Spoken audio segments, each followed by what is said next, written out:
हमारी ये कमिटमेंट है लोगों से कि अगर लोग जम्मू कश्मीर अपनी पार्टी को मौका देंगे, हम जम्मू कश्मीर के रहने वाले लोगों को, जम्मू खिते को गर्मियों में 500 यूनिट हर घर को फ्री देंगे, चाहे वो अमीर है चाहे वो गरीब है। इसी तरह कश्मीर खिते में सर्दियों में 500 यूनिट फ्री देंगे और सर्दियों में जम्मू खिते में 300 यूनिट, और इसी तरह गर्मियों में कश्मीर खिते में 300 यूनिट बिजली जो है हर घर को फ्री देंगे। जम्मू कश्मीर की अगर हम बात करें तो जम्मू कश्मीर के अंदर जिस तरीके से गर्मी बढ़ रही है, यानी कि गर्मी जो है वो तेज हो रही है, उसी तरीके से पॉलिटिकल सरगर्मियां जो हैं वो भी बढ़ती जा रही हैं। और इसी के चलते जम्मू कश्मीर के अंदर बहुत सारे बर्निंग मुद्दे हैं, बर्निंग इश्यूज हैं, जिनके ऊपर हम बातचीत करेंगे आज। और हमारे साथ अपनी पार्टी के प्रोविजनल प्रेसिडेंट और फॉर्मर मिनिस्टर मनजीत सिंह जी हमारे साथ जुड़े हुए हैं, उनसे बातचीत करेंगे और क्या वो विचार रखते हैं उन्हीं से जानेंगे। सर बहुत बहुत स्वागत है आपका सच न्यूज़ नेटवर्क पर। सर सबसे पहले मैं जानना चाहूंगा, अभी जो जम्मू कश्मीर के अंदर ही अगर हम बात करें तो ऑल ओवर इंडिया भी अग्निपथ को लेकर लगातार हंगामे जो है वो किए जा रहे हैं। अगर यूथ की बात करें तो यूथ के द्वारा गाड़ियां जलाई जा रही हैं, ट्रेनों की बात करें तो ट्रेनों में भी आग जो है वो लगाई जा रही है। इस पर आप क्या कहेंगे और क्या विचार रखते हैं आप? देखिए, यहाँ तक अग्निवीर स्कीम की बात है तो मैं समझता हूँ कि ये तो केंद्र सरकार ने जो स्कीम लाई है ये नौजवानों के साथ एक बहुत बड़ा धोखा है। खासतौर पे जो रूरल बेल्ट के लोग हैं, जो ग्रामीण तबके के लोग हैं, इन नौजवानों के साथ एक बहुत बड़ी जाती है। और इसके विरोध में नौजवान जो हैं प्रोटेस्ट कर रहे हैं और प्रोटेस्ट में कुछ शरारती तत्व भी घुस जाते हैं जो डैमेज भी पब्लिक प्रॉपर्टी को करते हैं। मैं ये समझता हूँ कि सरकार को ये इस किस्म के जो लाते हैं स्कीम्स, इससे पहले उनको डिटेल में स्टडी करना चाहिए। अब उनके लोग जो हैं ये बता रहे हैं, इसके फायदे गिना रहे हैं, लेकिन मैं यहाँ तक मैं समझता हूँ, क्योंकि मैं एक फौजी फैमिली से हूँ, मेरे दादा फौजी थे, मेरे पिताजी फौजी थे, मेरे नाना जी फौजी थे, हमारा पूरा परिवार आर्मी से बैकग्राउंड है हमारी। मैं समझता हूँ कि ये जो आर्मी में जिन लोगों ने सर्व किया उनको लग रहा है कि ये एक मजाक है कि 4 साल में एक नौजवान जो है वो 17 साल के 18 साल के बाद वो 21 साल तक जो है वो अप्लाई करेगा और फिर 4 साल सर्विस करेगा, और बताया जा रहा है कि वो उसके बाद फिर दोबारा अप्लाई कर पाएगा कहीं भी। जी भाई, यहाँ पे सर मैं रुकना चाहूँगा, आपको क्षमा करें। देखिए कहीं ना कहीं सही भी है, क्योंकि बहुत सारा यूथ जो है अनएम्प्लॉयड है, तो अगर उनको कहीं ना कहीं एम्प्लॉयमेंट मिल रहा है, कुछ समय के लिए मिल रहा है, लेकिन मिल रहा है तो वो सही नहीं है। क्या सोचते हैं? मैं इसके बिल्कुल हक में नहीं हूँ। ये कौन से एम्प्लॉयमेंट आप दे रहे हो? 3-4 महीने के बाद भी वो रेडी फड़ी लगाएंगे, 4 महीने के बाद वो क्या, 4 साल के बाद वो क्या करेंगे?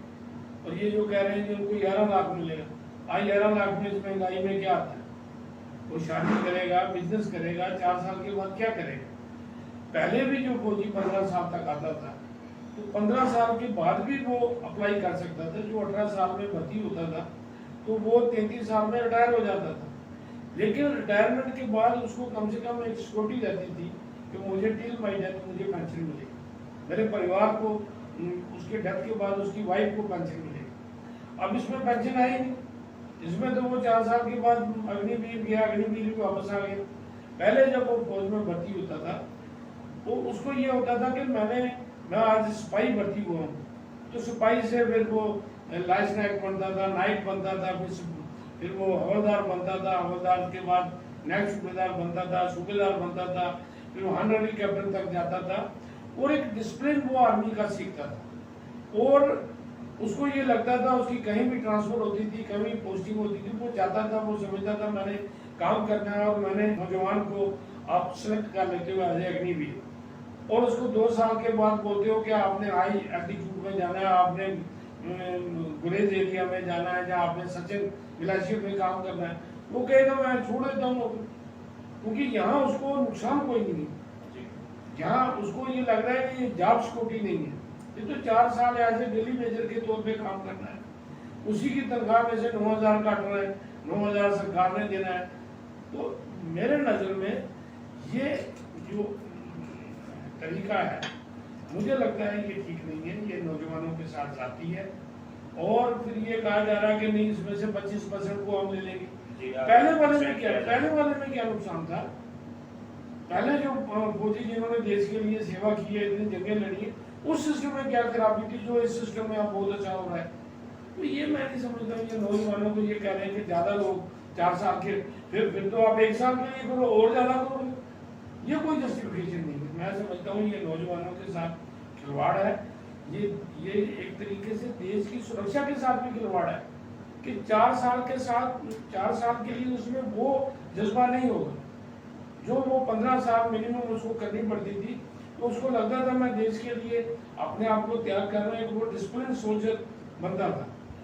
तो मेरे नज़र में ये जो स्कीम है, ये स्कीम जो हमारे खास तौर पे ग्रामीण लोग हैं, जो देहात से आने वाले लोग हैं, जिनमें मैं समझता हूँ 2-3 कम्युनिटियाँ तो प्रेफर ही आर्मी को करती थी, जिसमें सिख कम्युनिटी है, शेड्यूल कास्ट कम्युनिटी है, राजपूत कम्युनिटी है, ये तो जाते ही फौज में थे। कुछ कम्युनिटियाँ ऐसी हैं जो आर्मी में जाना पसंद ही नहीं करते थे, वो बिजनेस अपने कारखाने ये वो उनमें प्रेफर करते थे। लेकिन कुछ कम्युनिटियाँ जिनकी आर्थिक दशा फौज के कारण बेहतर हुई, फौज में उन्होंने सर्व किया, घर में उनके फैमिली के लोग खेती बाड़ी करते थे, तो वो फौज से जब पैसे अर्न करके लाता था तो घर का एक स्टैंडर्ड बढ़ा। अब इससे तो स्टैंडर्ड बढ़ेगा नहीं। नौजवान 4 साल के बाद आएगा, शादी करेगा तो साथ ही डाइवोर्स भी आ जाएगा, भाई अब आगे से गुजारा कैसे होगा? तो मैं समझता हूँ ये चीजें जो है ये गवर्नमेंट ने इस पे देखना चाहिए। उनको ना तो एक्सर्विस मैन की फैसिलिटी मिलेगी, पहले एक फौजी 15 साल नौकरी करता था, टिल डेथ उसका इलाज जो है वो आर्मी करवाती थी और फ्री ऑफ कास्ट होता था। अब जब वो एक्सर्विस मैन ही काउंट नहीं होगा, उसको क्या फायदा मिलेगा? कोई उसको कैंटीन फैसिलिटी नहीं मिलेगी, कोई कुछ नहीं। तो ये सारी चीजें जो है, जो फौज में जाने की एक क्रेज होती थी, वो खत्म हो जाएगी कहीं ना कहीं, मेरा ये कहना। तो इसी के साथ सर अगर बात करें यूथ के द्वारा काफ़ी ज़्यादा जो गवर्नमेंट प्रॉपर्टी है उसको जो है वो नुकसान पहुंचाया जा रहा है, तो ये कहां तक सही है? क्या अपनी पार्टी उनके सपोर्ट में है? क्या कहना चाहेंगे? देखिए, यहाँ तक पब्लिक प्रॉपर्टी को डैमेज करना है, इसके कतन हम हक में नहीं है। हम तो ये कहेंगे कि अगर आपको डिमॉन्स्ट्रेशन करना है, आपको पूरा हक है, आप अपना एहतजाज कर सकते हैं, बट पीसफुल मैनर। आप धरने दो, आप किसान आंदोलन से देखो, किसान आंदोलन 1 साल चला, पीसफुली चला। आप उस तरीके का आंदोलन करो, गवर्नमेंट को मजबूर कर दो। लेकिन ये आप ट्रेनें जलाओगे, ये तो हमारी हैं, हमारे टैक्स से, हमारे पैसे से ट्रेनें बन रही हैं। ये किसी का क्या जा रहा है? किसी मंत्री का या किसी प्राइम मिनिस्टर का तो कुछ नहीं जा रहा, ये हमारा नुकसान हो रहा है। ये मैं कहूँगा कि इस किस्म का जो है वो उनको आगजनी या ये नहीं करना चाहिए, बट के पीसफुल मैनर में आप प्रोटेस्ट करो। नौजवानों से जाती है, हमें पूरी हमदर्दी है, ये हमारी आने वाली पीढ़ी के साथ जो जाती है, मैं समझता हूँ। जैसे मैंने पहले कहा कि कुछ कम्युनिटियाँ ऐसी हैं जो बड़े शौक़ से आर्मी में जाती थी, जैसे हमारे जाट कम्युनिटी है, सिख कम्युनिटी है, ये शेड्यूल कास्ट कम्युनिटी है, राजपूत कम्युनिटी है। ये अपने आप को फौज में जाना बड़ा घमंड समझते थे, फ़ख्र समझते थे। कुछ कम्युनिटियाँ जैसे मैंने कहा वो फौज में जाना पसंद ही नहीं करते थे, वो प्रेफर ही नहीं करते, और वो जाते भी थे तो वो अफसर बन के जाते थे। वो नीचे ये सिपाही लेवल पे जो हार्ड वर्किंग काम है, जो मोर्चे पे जाके लड़ने वाला काम है, वो यही लोग करते थे। तो मेरे नज़र में इन लोगों के साथ कहीं ना कहीं जाती है, तो इसको गवर्नमेंट ने रिव्यू करना चाहिए। इसको जो है ना, कम से कम अगर वो करना भी चाहते हैं तो 10 साल करें। जी बिल्कुल, कम से कम 10 साल करें, ताकि अगर आप कहते हो एक नौजवान 18 साल में है तो वो 28 साल में पेंशन आ जाएगा, और उसको कोई पेंशन की सुविधा दे दो उसकी कोई उस तरीके से, ताकि वो उसको लगे मैं देश के लिए मर मिटने के लिए तैयार हूँ। जब उसको ये लगेगा कि मैंने 4 साल ही लगाने हैं और मुझे मिलना कुछ नहीं, तो शायद वो उस लेवल से काम नहीं करेगा। जी जी, तो ये थे सर, आपने अग्निपथ के ऊपर बहुत अच्छे आपने विचार रखे। अब अग्निपथ से हटकर हम थोड़ा पार्टी की तरफ आएंगे। बात करें हर एक पॉलिटिकल पार्टी में, आम आदमी पार्टी की बात करूं, बीजेपी की बात करूं, तो बहुत ज़्यादा बोलाबाल है, बहुत ज़्यादा ग्रो कर रही है, बहुत सारे नए मेंबर्स उसमें आ रहे हैं। लेकिन अपनी पार्टी की हम बात करें तो कहीं ना कहीं पिछले समय में काफ़ी ज़्यादा हाईलाइटेड थी, काफ़ी ज़्यादा ग्रो कर रही थी। पिछले कुछ समय से ऐसा लग रहा है कि कहीं ना कहीं पीछे जाती हुई नज़र आ रही है। क्या कहना चाहेंगे? आपकी बात को मैं काटता हूँ। मुझे लगता है कि आपने ये जो सवाल है ये बाइस तरीके से पूछा। अपनी पार्टी की तरफ आपकी हमदर्दी मुझे लग नहीं रहा, जबकि आप प्रैक्टिकली अगर देखो तो जितने बड़े प्रोग्राम जम्मू कश्मीर अपनी पार्टी ने लोगों को लेके किए हैं, चाहे पिछले 3-4 महीनों का आप रिकॉर्ड देखो कि टोल प्लाज़ा को लेके जम्मू कश्मीर अपनी पार्टी ने प्रोटेस्ट किया।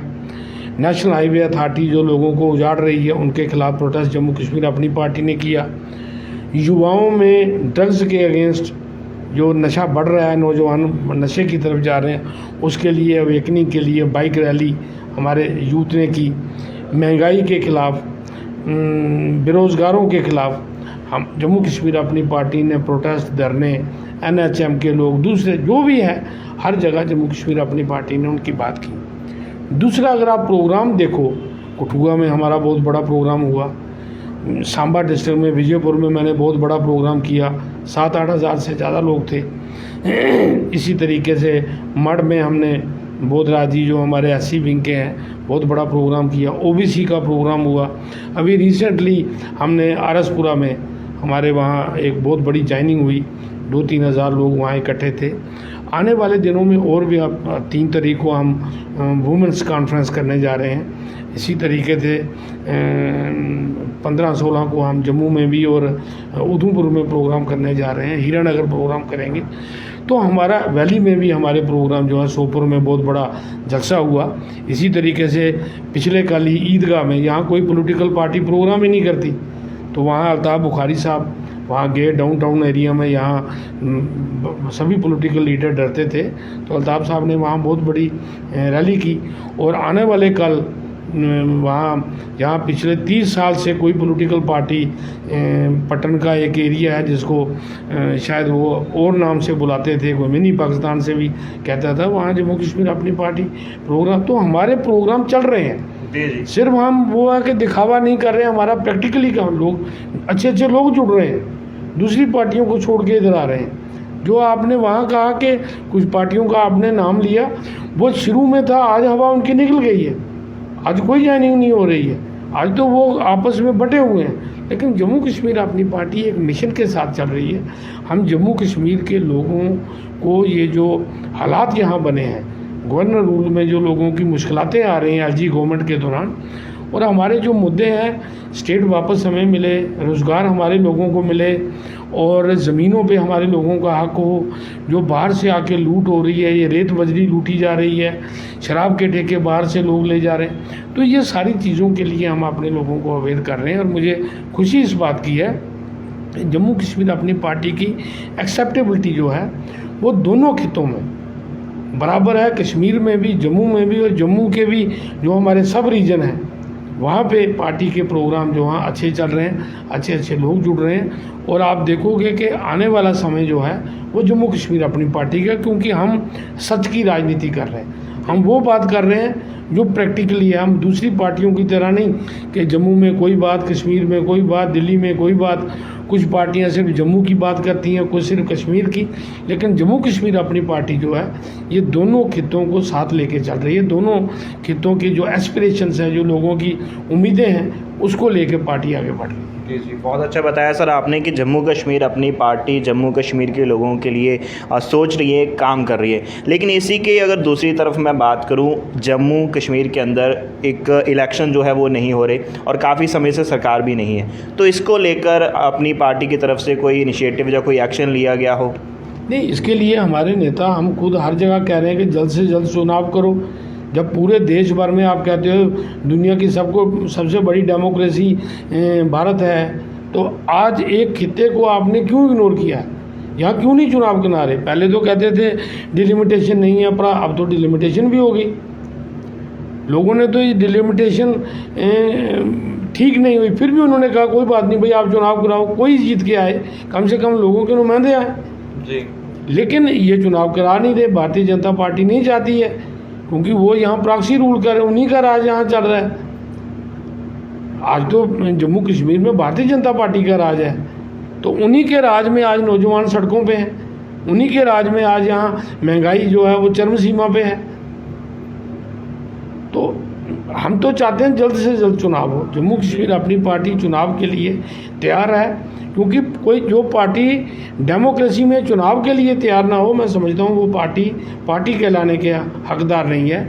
हमारी पार्टी को बने 6 महीने हुए थे और उस दौरान भी कोविड था, लेकिन डीडीसी का चुनाव हमने लड़ा। हमारी पार्टी ने कहा हम चुनाव लड़ेंगे, और जब जम्मू कश्मीर अपनी पार्टी ने ऐलान किया कि हम चुनाव लड़ेंगे, दूसरी पार्टियों को भी फिर इसमें कूदना पड़ा, वरना शायद वो बाइकआउट करते। लेकिन जम्मू कश्मीर अपनी पार्टी के इनिशिएटिव से उनको भी इसमें जो है आना पड़ा। जी जी। तो बात करें अभी जम्मू कश्मीर की और बेटरमेंट के लिए कौन कौन सी स्ट्रेटजीज आप प्लान अभी अपनी पार्टी की तरफ से जो है आने वाले हैं? देखिए, अपनी पार्टी का कुछ कमिटमेंट हमारी पार्टी के लीडर ने की हैं, अताब बुखारी साहब ने, कि अगर तो हमारी पार्टी सत्ता में आती है तो हम, चूँकि बिजली हमारी रियासत में तैयार होती है और पानी से तैयार होती है, और यहाँ से बिजली जो है वो सेंट्रल पूल में जाती है, फिर नॉर्थ पूल में आके हमें मिलती है। हमारी ये कमिटमेंट है लोगों से कि अगर लोग जम्मू कश्मीर अपनी पार्टी को मौका देंगे, हम जम्मू कश्मीर के रहने वाले लोगों को, जम्मू खिते को गर्मियों में 500 यूनिट हर घर को फ्री देंगे, चाहे वो अमीर है चाहे वो गरीब है।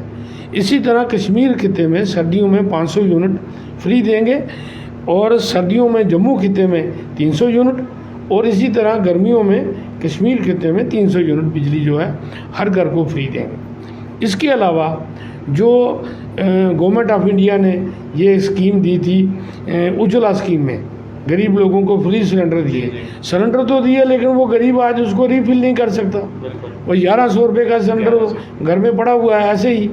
तो हमारी पार्टी की जो कमिटमेंट है कि अगर हमें लोग मौका देंगे, हम उस गरीब को साल में 4 सिलेंडर सरकार जो है वो उसको रिफिल करके देगी। इसी तरीके से जो ओल्ड एज पेंशन है, हैंडीकैप पेंशन है, विडो पेंशन है, या जो अनाथ बच्चे हैं उनको आज 1000 रुपया पेंशन मिलती है, जो इस महंगाई में 1000 रुपया मजाक है।